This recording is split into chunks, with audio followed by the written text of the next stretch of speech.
Thank you, Dr. Eckenhead, for introducing me. When I had to go downstairs, I looked over the Atlantic and had some difficulties to step down. But when I see the excellent audience, it's feeling better again. And another thing that we heard from Mikael Strandlund, that the future is tubeless. I just wonder what London will look like without the tube. Okay, I'm going to talk about alveolar collapse during anesthesia. And if I now push the right button, that you see not our hospital where I work. It's the old castle from the early 16th century. And next to the left of it, we have the hospital. But I think hospitals mostly look like the same, so I prefer the old castle instead. And if we just give a background to anesthesia and any problems that we may encounter, because I have often got the question, is there a problem? Is this an important topic?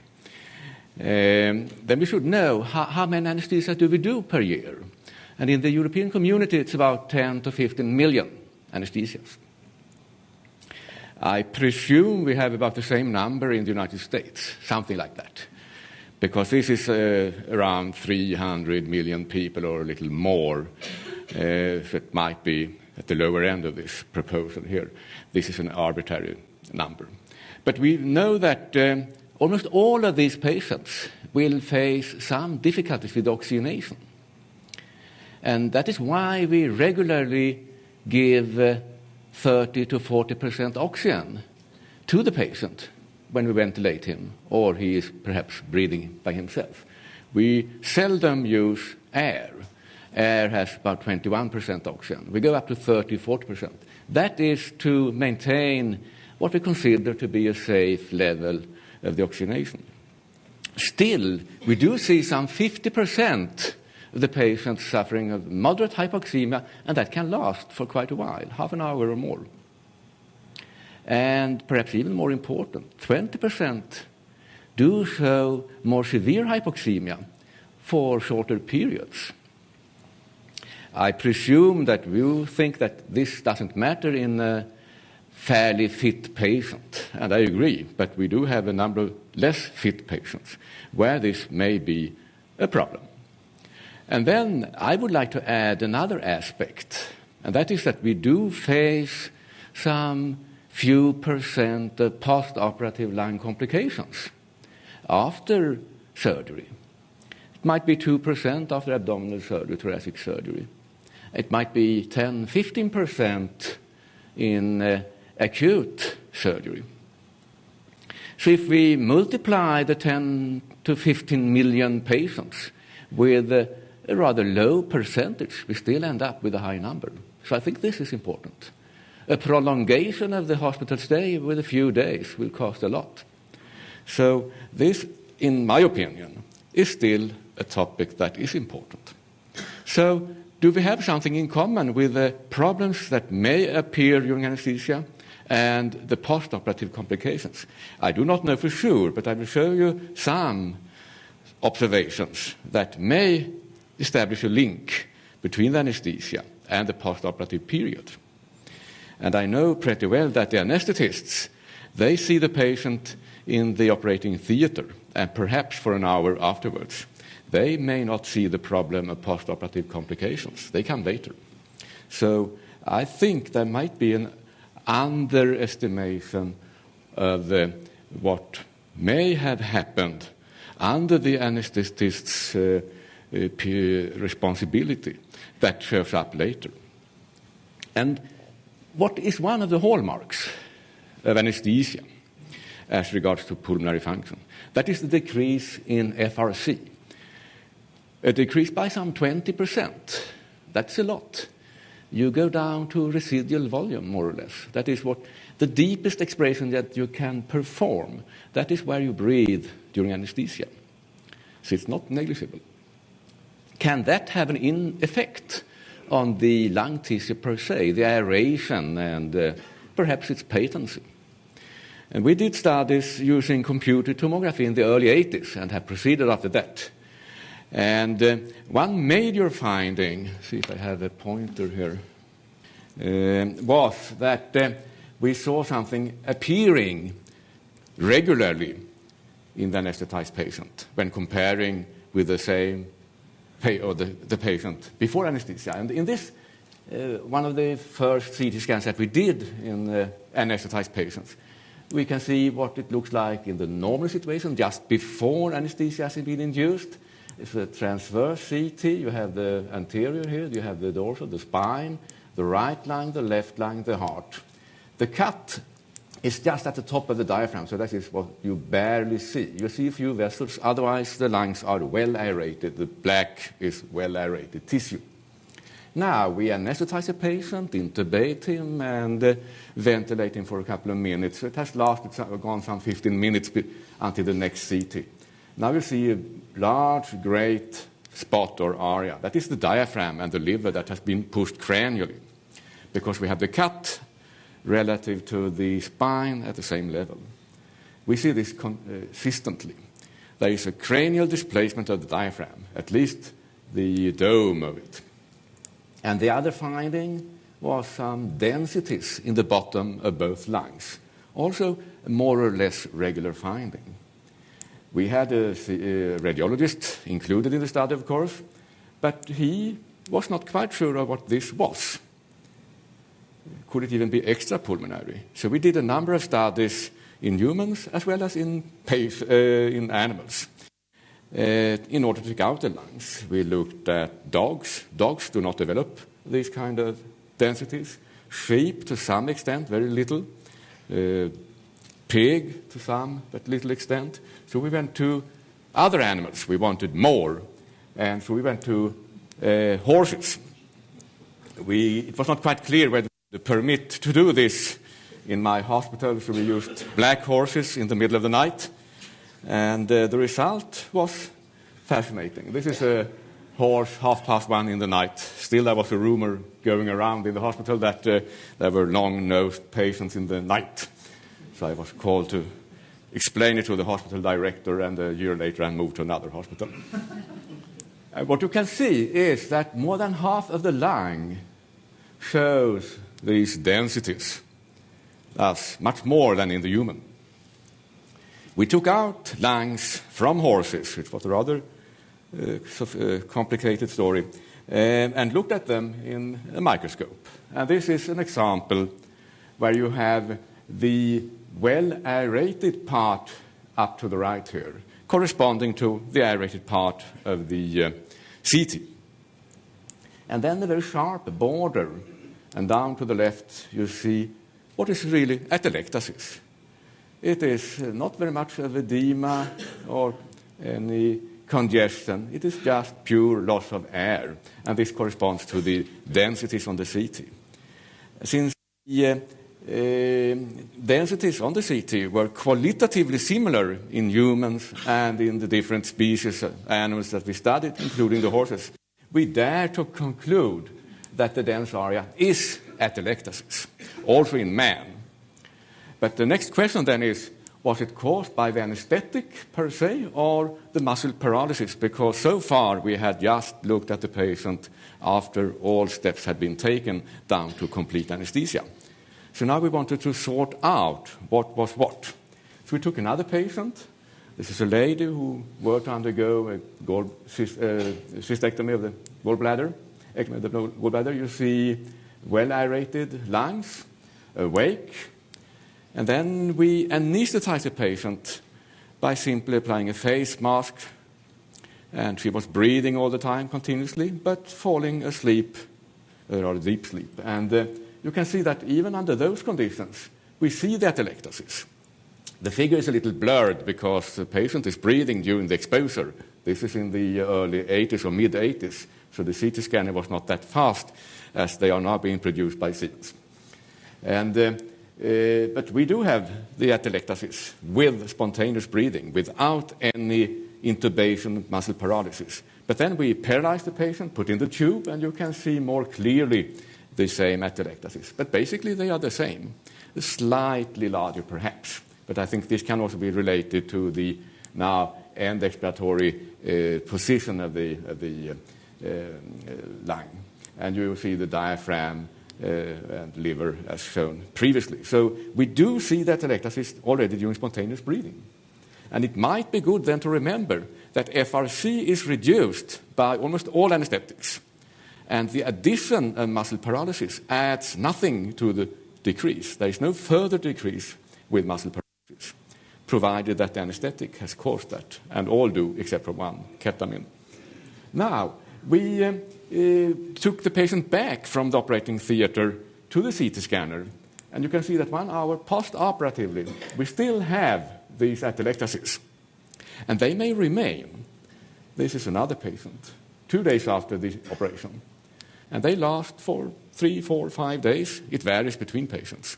But these anesthesia-induced atelectasis remains post-operatively. So what we can perhaps here believe is a post-operative atelectasis was produced before surgery. So now, if we summarize a little, we see the atelectasis during spontaneous breathing as well as during artificial ventilation. We see them with intravenous agents as well as with inhalational agents. In fact, all except for one, ketamine. And they last for a couple of days post-operatively. And you may ask now, do they contribute to post-operative complications? I do not have the answer, but we know by experience that post-operative atelectasis may cause infection. Now, if we also summarize how large and how often, first of all, I would change this number to more than 90% of all patients develop atelectasis during anesthesia. It may not look impressive when you saw these areas, 3-4% of the lung area, but that corresponds to 10-15%. I would rather say 15% of the lung tissue, because the tissue is compressed where you see it. There's no air there, so we have more lung tissue per picture element on the CT scan where we have the atelectasis. So, and this is an average number. It can easily exceed 25%. So just imagine 1/4 of the lung may have collapsed during uneventful anesthesia. Moreover, you don't see these atelectasis on conventional chest X-ray. That's because of their position along the transverse processes of the spine, which makes it difficult to separate them, even if the radiologist may know that they are there. Now, if you want to see larger ones, I just showed you one. This is from Hachenberg. That is a patient after thoracic surgery. And I mean, this corresponds to some 30% of the lung tissue. And this is also the standard finding after cardiac surgery, also 1 day afterwards. So these remain. We can skip that one. And just look at what does this mean now to oxygenation, because that was one of the first points I addressed. And you can see that with increasing atelectasis, you have an increasing shunt, which is not unexpected perhaps, but there's a fairly good correlation. Of course, there are additional factors that will define the size or magnitude of shunt relative to the atelectasis, but the atelectasis per se is a major determinant. And you can look at it more complicated like this. If you here we have combined a CT in a patient and a gamma camera investigation, where we have done what you call a SPECT or SPECT, single photon emission computed tomography. We can look at the distribution of ventilation, the open boxes or squares, and we can look at the perfusion, the closed circles. And you can see that the perfusion increases down the lung with a slight decrease in the very bottom. That is what we know from awake, healthy conditions. But the ventilation distribution is quite different from what we see in the awake subject. The ventilation distribution is fairly similar to the perfusion distribution in awake, normal situations, fairly similar. Here you see that most of the ventilation is distributed to the upper half of the lung. So we have a clearly different distribution. Moreover, you see that the ventilation decreases in the bottom and has disappeared in the very bottom, corresponding to the atelectasis. Quite expected, of course. There is an additional component of decreasing ventilation in the region above the atelectasis that might be caused by airway closure, but I will not go into that any further. Another aspect is that we have ventilation in excess of the perfusion in the upper half. That causes the so-called dead space that we see increased during anesthesia. It is not a real dead space increase. It is a mismatch between ventilation and blood flow. So we have.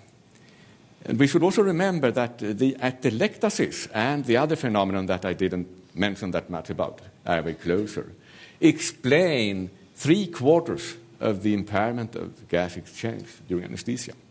So it's a rather large contribution by these two factors. Now, can we do anything about this? And we focus on atelectasis. And I will show you PEEP, what effects they are. I will not talk about increase in muscle tone, but if you preserve muscle tone, as you do with ketamine, you don't develop atelectasis. If you tense the diaphragm with phrenic nerve stimulation, you can reduce the atelectasis. So I just point at this to make clear that one important contributor to the atelectasis during anesthesia is loss of muscle tone. And that causes also the decrease in FRC. What happens if we sigh the patient? I started as an anesthetist many, many years ago now, and I was taught to give a double tidal volume now and then during an anesthesia to keep the lungs open. Let us see if that works. And finally, what happens if we avoid high oxygen concentrations in view of the fact that high oxygen fractions or concentrations will facilitate collapse of lung because of absorption of the gas? So let us have a look. This is another patient, a lot of atelectasis. We apply a PEEP. This is during ZEEP ventilation. Now PEEP of 10 centimeters of water. And you can see that most of the atelectasis is gone. That happens almost promptly, within a few minutes. Now, if you discontinue the PEEP, what happens? This is a CT less than a minute after the cessation of the PEEP. We have the atelectasis back again. So there's no long-lasting effect when you apply a PEEP. And what happens more with the lung and the circulation when you apply PEEP? I think you know that PEEP reduces cardiac output because of an impeded venous return. But there is more that happens. If you look at this, it's another gamma camera study where you have perfusion during ZEEP ventilation in the lateral position of the patient. You can see that the upper lung is perfused, but less than the lower lung. It's about 1/3 up to 40% going to the upper lung. The majority goes to the lower lung. Now, if you apply a PEEP, that is the midsection here, you don't see any perfusion in this particular patient. We force down blood flow from upper to lower lung regions when we apply PEEP. In other words, if we still have atelectasis with the applied PEEP, it may be more perfused with the PEEP than without the PEEP. And that is the general finding, that PEEP does not cause an improvement in oxygenation on an average. If you look at the bottom lines here, no place for the indiscriminate use of PEEP in routine anesthesia. Hewlett, none, 27 years ago, or 27 years ago. So, but that is in discriminate use in unselected patients. No remaining effect after disease continuation, and a decrease in cardiac output. So I'm not saying that you shall not use PEEP in selected cases, but you should know that it may not be the optimum tool.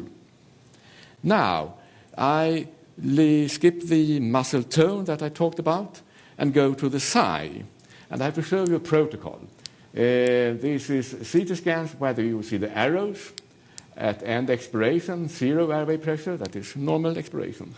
At 10 centimeters of water, normal inspiration. 20 centimeters of water, a deep breath, the sigh that I was taught to use in my patients. 30, more.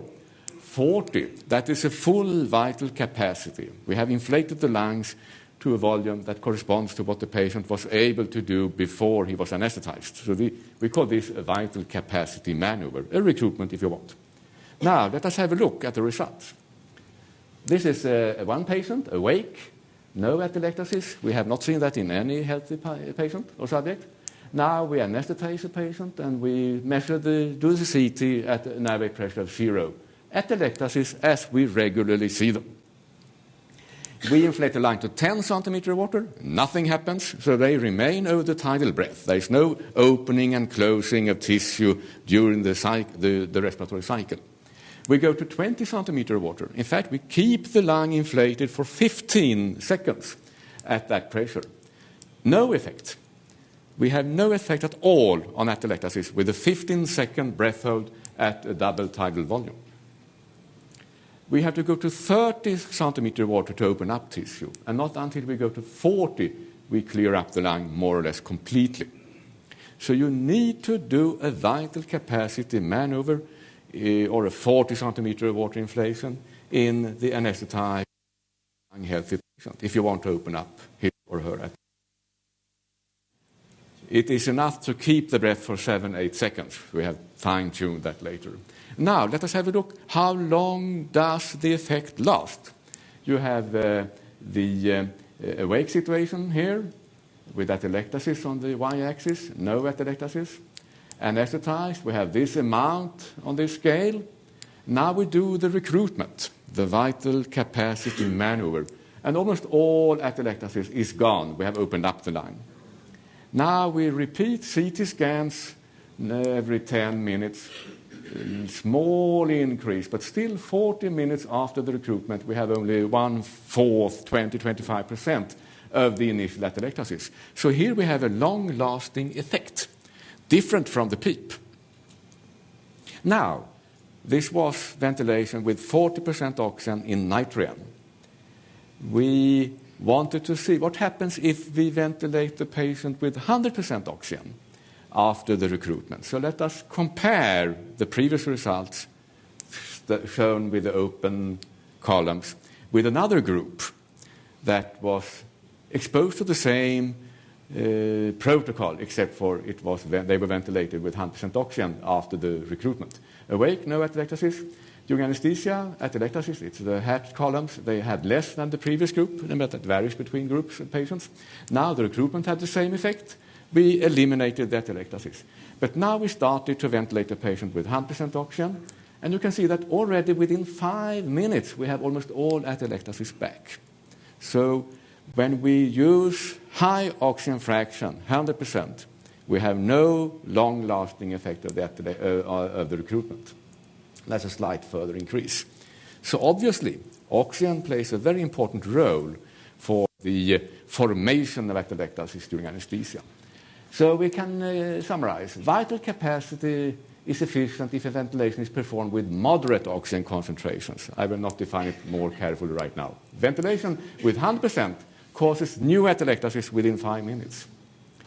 So we ask the question now, may pre-oxygenation, 3-4 minutes of pre-oxygenation, during the induction anesthesia cause atelectasis? Is that an important part of the story? So we tested the effect of other protocol when inducing anesthesia. We used only 30% oxygen in nitrogen instead of 100%. And this is one patient, awake, no atelectasis. These are vessels. After induction of anesthesia, ventilating the patient or breathing with 30% oxygen, no atelectasis. And still half an hour later, we have a very, very tiny atelectasis, almost nothing. So this was a little surprising. And if you look at the mean results on a group of 10, I think they were, you can see awake, no atelectasis, baseline. Now we have no atelectasis almost. We had a column up to here in the previous figure. So the avoidance of full pre-oxygenation prevents atelectasis during anesthesia, at least in the early phase. And you can see that if we ventilate the patient with 40% oxygen, the open columns, there is a very slow progress of atelectasis. So still an hour later, we have much less, 1/4 or so of what we normally see. If we, on the other hand, switch after half an hour here to pure oxygen, then the atelectasis increases rapidly. So again, oxygen is important. It will produce atelectasis if you give it during induction. It will increase atelectasis if you continue to use it during anesthesia. And I think this is of importance also for the intensive care setting. Now, we have a risk of hypoxemia, of course, if we avoid oxygen, at least go down to what we are not used to do. So we asked the question, can we do something that is in between? According to prevention of atelectasis trial, that has been tested, and we will proceed with larger materials. We tested, in fact, 60 and 80% oxygen together with 100% oxygen. And I will show you, and of course you can also try with the vital capacity now and then. We haven't done that, but I presume that that will be efficient. And with this, I will stop showing the old university building of Uppsala University. It was founded 1477. I usually say that when I go to the United States to tell them that my university is older than it was founded before you were discovered. I don't know if that applies to Canada as well.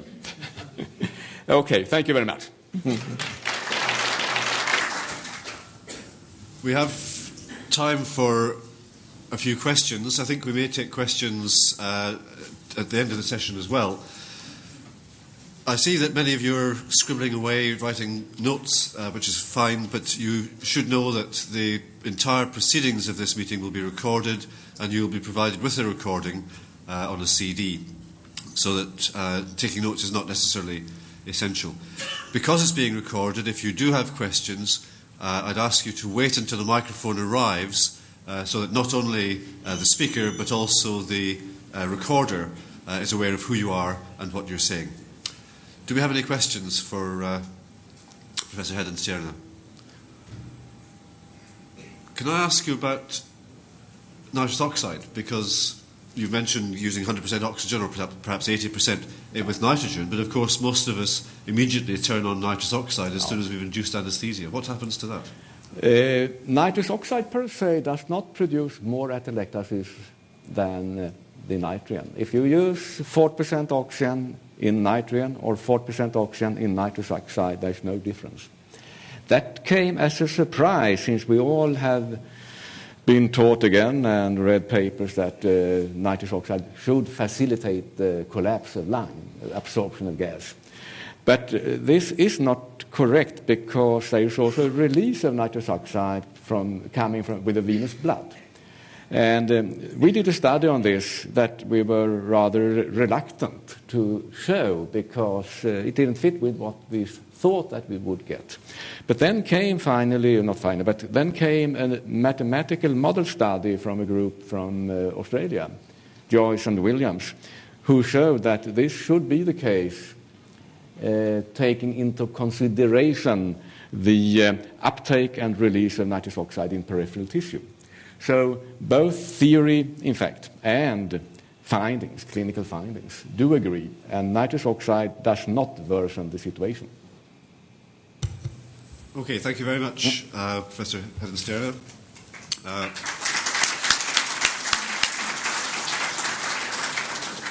I think we'll all have long memories of horses in CT scanners.